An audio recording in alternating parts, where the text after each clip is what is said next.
Good morning, everybody. Welcome to our assembly this morning. A little bit wet this morning, isn't it? But never mind. We needed the rain, didn't we? Because the grass is looking so brown. So, this morning, Holly and I just starting off, while we wait for you to join us, with a little bit of Connect 4. Right, I'm yellows. You go reds, Holly. There you go. Okay. You know Connect 4, don't you? It's good to play games on a wet old day like this. Who do you think is going to win, yellows or reds?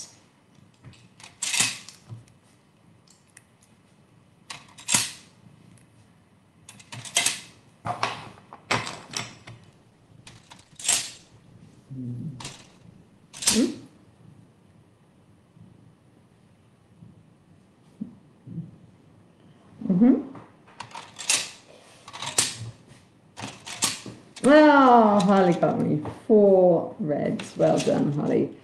Have you got Connect 4? It's a good game to play, isn't it? We were thinking of other connection games that we were going to play this morning because that's our theme this morning, is staying connected. So we came up with the film connection game. So we came up, you've got to come up with, it's good obviously if you know your films, come up with 2 TV or film stars, actors, actresses. And then you've got to try and make 7 links to get to them. So we came up with just random names. We came up with Robert Downey Jr. and Jason Isaacs. So we are trying to get to Robert Downey Jr. to Jason Isaacs via 7 films or TV shows. Okay, so Robert Downey Jr. in Avengers Assemble with Benedict Cumberbatch. Benedict Cumberbatch. Okay. So Benedict Cumberbatch in Sherlock Holmes with Martin Freeman. Okay, do you know who Martin Freeman is? Yeah, okay, so Martin Freeman in a film, maybe? Christmassy film? W1A? No. Nativity with... You may not know the name of this actor, but there's an actor called Jason Watkins. He plays Gordon Shakespeare in Nativity. So I've got Jason Watkins, one of my favourite comic actors, and he is in one of my favourite shows, W1A, with Hugh Bonneville. Hugh Bonneville? He's in Paddington. Paddington with? Julie Walters. Julie Walters. And Julie Walters is in Harry Potter... The first one, Chamber of Secrets, or the Philosopher's Stone, with Julie Walters. There we go. We got 1, 2, 3, 4, 5, 6, 7 steps to get connections between Robert Downey Jr. and Jason Isaacs. And you can come up with your own connections. Test out your parents' quiz film knowledge with that one. So staying connected is a bit of a challenge at the moment, isn't it, in lockdown? So I want to see how are we feeling on a scale of 1 to 10? How connected are we feeling with the following? So you can hold out your fingers. 0 would be I'm feeling not at all connected, and 10 is I'm feeling really connected.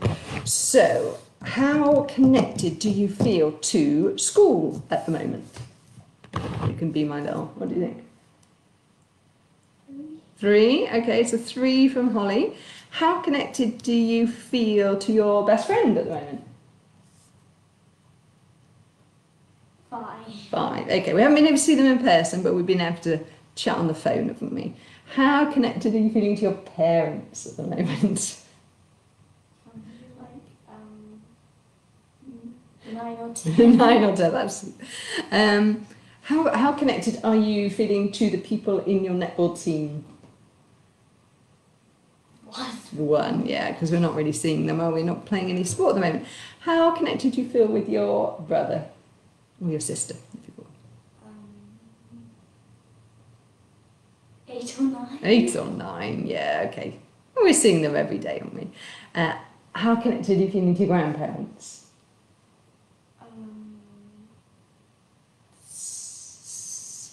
7, yeah, we get to see them on FaceTime every day, which is nice.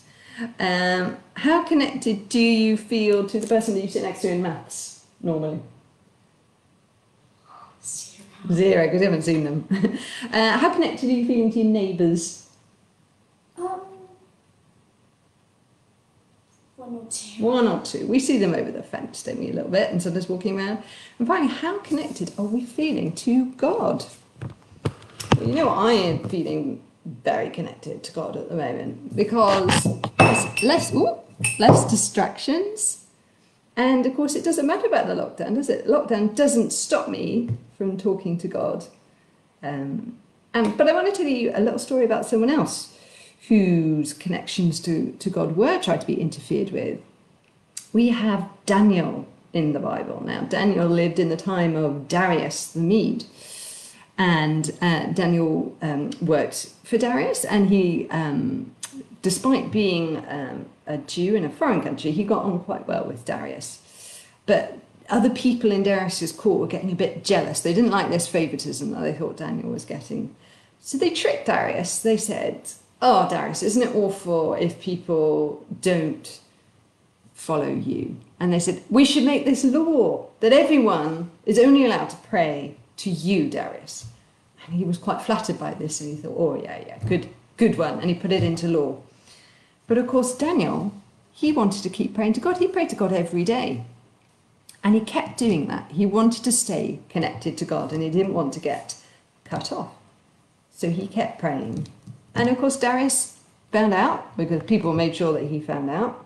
And he was really sad because he knew he'd made this law. And do you know what the punishment for this law being broken was? Death. And in those days, they didn't do things by halves. Death under that law meant being thrown into a pit of lions. How horrible. So that was it for Daniel. Darius was sad, but he had to follow on through with it. But that relationship that Daniel kept going with God was so strong that the miraculous thing happened, that when Daniel was in the pit of lions, their mouths kept closed. They didn't touch him at all. I'm sure he looked pretty tasty and delicious, but they weren't interested. God's power kept those lions' mouths closed. And Darius realised that something amazing was happening. So in the morning, he pulled out Darius from there, and he made sure that everyone knew that actually it should be God that they were praying to. So just goes to show, staying connected to God in times of trouble is really easy to do. And it's a really great thing to do because it will keep you feeling strong and positive. There's nothing that can get in the way of you talking to God. And how do we stay connected to God? Well, we just talk to him. It's as simple as that, and we listen. Is there anything that God wants to say to us? So, have a little go at your connections game today. You could do it with, like, if film's something, you could do it with maybe like footballers who've played in clubs together, or, I don't know, pop stars who've done duets together. Anything you can come up with. Now, and we're going to finish off with my favourite sort of connection game is a little bit of, what do you call this? Dominoes. Now, have we got this? This is as many blocks as I could find this morning, so just see whether you can get an even better connection going. Which way should we? Let's go from this one. Okay, 3, 2, 1. Ah, excellent. There we go. Okay. Now, finally, not only can we stay connected to God, it's been great being able to stay connected with other churches around the world. And at Croes-y-Parc, we have linked up really randomly with a church in America, which is a Korean church. And they have done some videos, which we've seen and done our own version of dancing along to, and we've shared it with them. And they've been really excited that they've sent us messages back, and now we're going to do joint things together. So it's lovely, when you're a part of God's family, you are a part of a global church. And you can build up a relationship with people in completely different countries, speaking different languages. They speak Korean normally, but I want to share with you. Now, I don't think I can do this on this screen, so I'm going to post it below. And it's our video that we have shared, but it's on YouTube. So if you're watching this over on YouTube or later on, then you'll be able to find it on the Croes-y-Parc Chapel YouTube page. And it's a lovely little video of us all being a bit silly, dancing around dressed up as pirates and the likes, so it's good fun. Okay, so have fun with your connections games, and I will see you tomorrow. Stay safe, everybody.